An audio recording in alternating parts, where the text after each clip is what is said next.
আমার এই শখের মশলাদানি। এর মধ্যে আমি কিছু জিনিস রাখবো।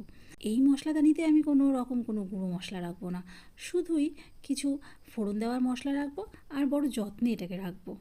আসলে রান্নাঘরে যখন ব্যস্ততম কাজ করা হয় না, তখন এইসব শখের জিনিস রাখা একটু প্রবলেমেটিক হয়ে যায়। তারপরেও আস্তে আস্তে চেষ্টা করব। তো ওই যে দেখতে পাচ্ছ, ওইটা আমার পুরনো মশলাদানি, ওইটাকে এবার পাল্টে দেব। এবারে ওই থেকে আস্তে আস্তে একে একে সব মশলা এর মধ্যে আমি ঢেলে দেবো, আর বাকিটুকু ওই যে কাচের জারগুলো দেখছো ওর মধ্যে রাখবো। কিছু কিছু মশলা দেখবে একটু বেশিই থাকে, যেমন জিরে, তারপর ধনে, তো সেইগুলো আবার আমি একটু বড় বয়ামে রাখবো। কিছু পুরনো ঘিয়ের বয়াম ছিল, সেগুলোকেই পরিষ্কার করে সেখানেই কিন্তু আমি রাখি জিরে ধনে এগুলো, তো ওইখানেই আবার রেখে দেবো। আর অল্প অল্প করে এখানে, যেমন এই যে এখানে আমি জিরে রেখেছি, একটু মৌরি রেখেছি, একটু জৈন রেখেছি, সর্ষে, এরকম ফোড়নের কিছু কিছু কিছু কিছু জিনিস করে আমি এখানে অল্প অল্প করে রাখছি। আর গরম মশলার মধ্যে ওই দারচিনি, এলাচ আর তেজপাতা, ব্যাস এইটুকুই রাখবো, আর কিচ্ছু না।